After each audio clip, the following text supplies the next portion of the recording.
Assalamualaikum warahmatullahi wabarakatuh. Bismillahirrahmanirrahim. Alhamdulillah wa afdalus salati wa atammut taslim ala Rasulillah wa ala alihi wa sahbihi wa man walah wa la hawla wa la quwwata illa billah wa ba'd. Dan penonton yang dikasihi sekalian, semoga kita semua dirahmati oleh Allah Subhanahu wa taala. Rancangan ni bernama Kisah Hidup Akhir Zaman. Dalam rancangan ni kita bincangkan tentang ratusan tanda kecil kiamat, kemudian tanda-tanda besar kiamat yang utama, dan seterusnya hadis-hadis dan ayat Quran yang berkaitan tentang suasana ketika berlakunya kiamat. Dalam episod kali ini, iaitu episod ke-24, saya akan sebutkan 3 tanda kecil kiamat, iaitu tanda yang ke-35, 36 dan yang ke-37. Tanda kecil kiamat yang ke-35 yang disebutkan oleh baginda Rasulullah SAW ialah apabila kamu melihat harta rampasan perang dimonopoli, berlegar di kalangan pemimpin dan kumpulan atasan sahaja. Grup tu saja. Geng kayangan lah kita panggil. VIP. Orang ternama. Pemimpin dan orang-orang ternama. Nabi sebut dalam satu hadis diriwayatkan oleh Sayyiduna Abu Hurairah radhiyallahu ta'ala anhu bahwasanya Nabi SAW bersabda, "Idza tukhidhal fai'u dulan." Hadis ni panjang, saya ambil yang poin hadis tu saja. Apabila fai' iaitu harta rampasan perang itu dimonopoli, tidak diagihkan. Walaupun hadis ini dhaif, tetapi ia disokong oleh ayat Al-Quran dalam surah Al-Hashr ayat 7. A'udzu billahi minasyaitonir rajim. Ma afa'a Allahu 'ala rasulihi min ahli al-qura فلله وللرسول ولذي القربى واليتامى والمساكين وابن السبيل كي لا يكون دولة بين الأغنياء منكم.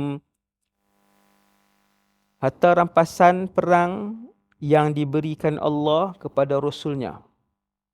Rampasan yang berasal dari penduduk beberapa negeri setelah habis perang, Allah bagi kepada Rasul adalah untuk Allah, Rasul, kerabat Rasul, anak-anak yatim, orang-orang miskin, ibnus sabil, agar harta itu jangan hanya beredar di antara orang-orang kaya saja di antara kamu. Tuan-tuan sekalian, ni kira harta perang.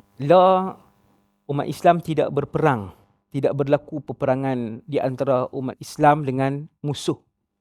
Nanti akan berlaku di akhir zaman nanti akan ada banyak peperangan yang berlaku di antara umat Islam dan bukan Islam.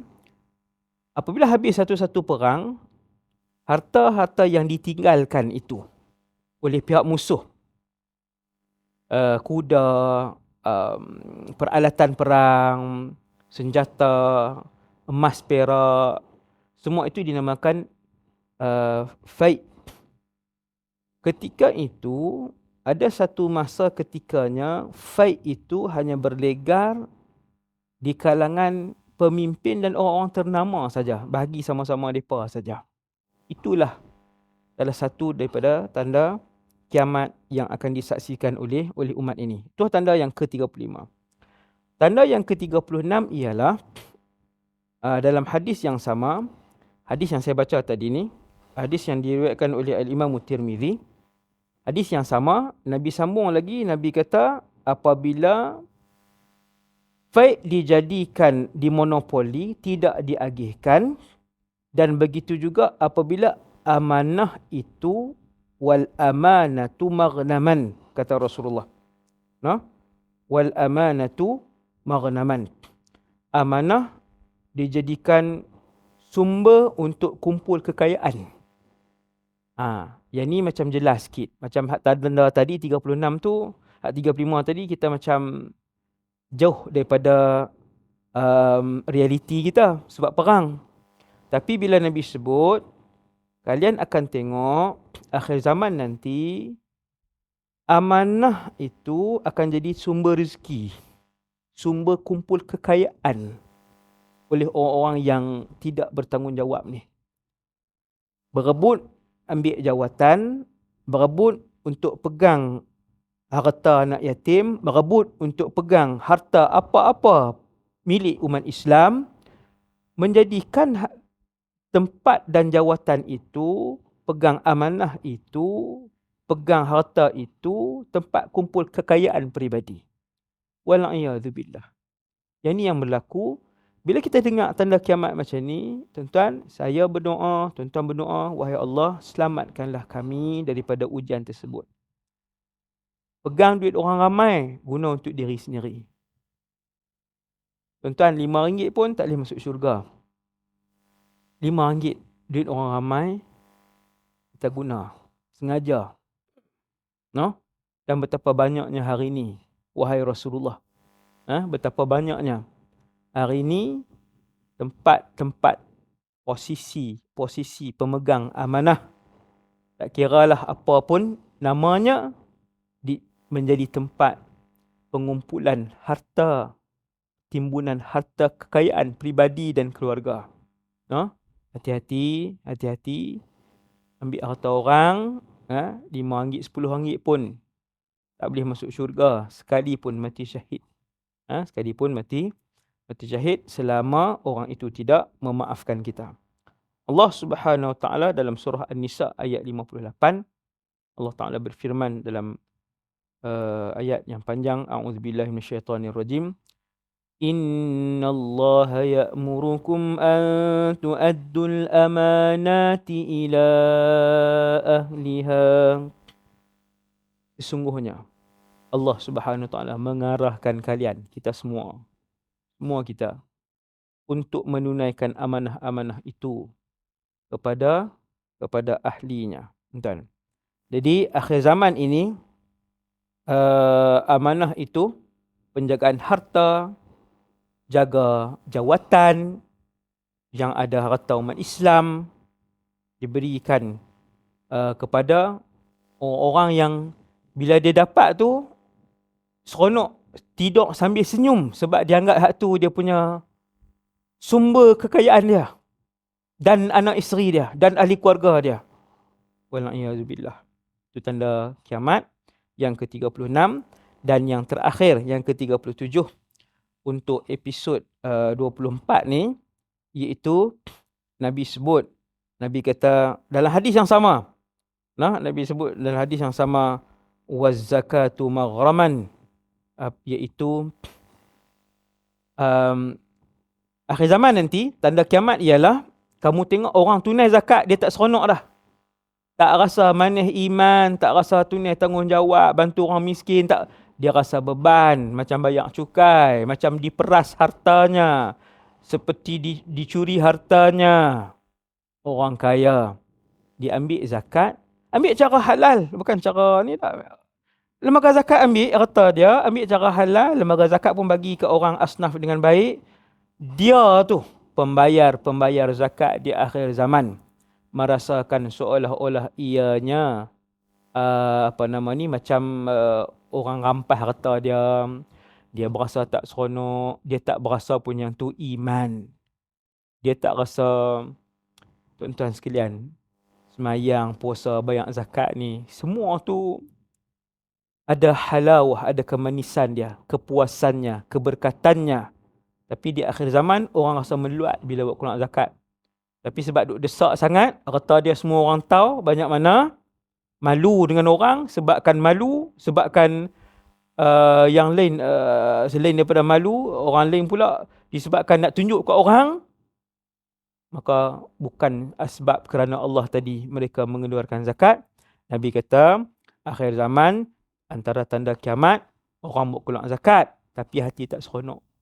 Orang buat keluar zakat, tak suka buat keluar zakat. Buat keluar zakat dalam keadaan terpaksa.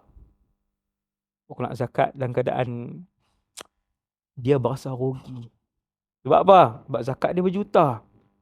Dia berasa rugi. Nabi kata, hati-hati, akhir zaman nanti akan datang kumpulan begini. Ini tujuan kita belajar tanda kecil kiamat. Bila kita dengar Nabi cerita, kita pun berdoa dengan Allah, ya Allah, jadikanlah kami pengeluar zakat yang beriman, pengeluar zakat yang ikhlas, pengeluar zakat yang rasa kemanisan iman. Ketika mengeluarkan zakat, pengeluar zakat yang diberkati zakat mereka, supaya Allah Ta'ala terima pengeluaran zakat tersebut. Jadi sekadar tu dulu untuk kisah hidup akhir zaman, episod yang ke-25 kali ini, 24 kali ini.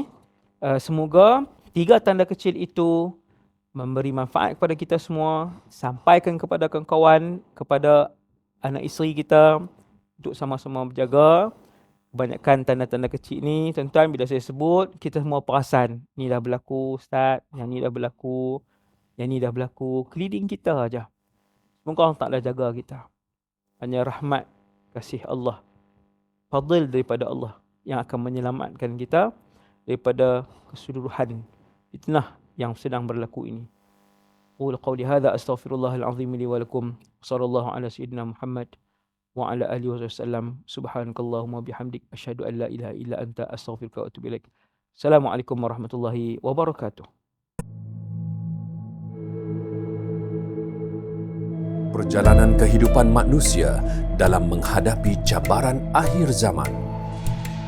Bagaimanakah manusia menempuhi kehidupan di akhir zaman? Akhir zaman penuh fitnah. Hanya iman dan takwa penyelamat ummah. Tanpa iman dan takwa yang utuh, manusia pasti gagal menempuhi kehidupan akhir zaman. Menjadi kerisauan baginda, bagaimana umatnya menempuhi kehidupan akhir zaman. Nantikan kupasan lanjut peristiwa akhir zaman daripada Ustaz Wadi Anwar.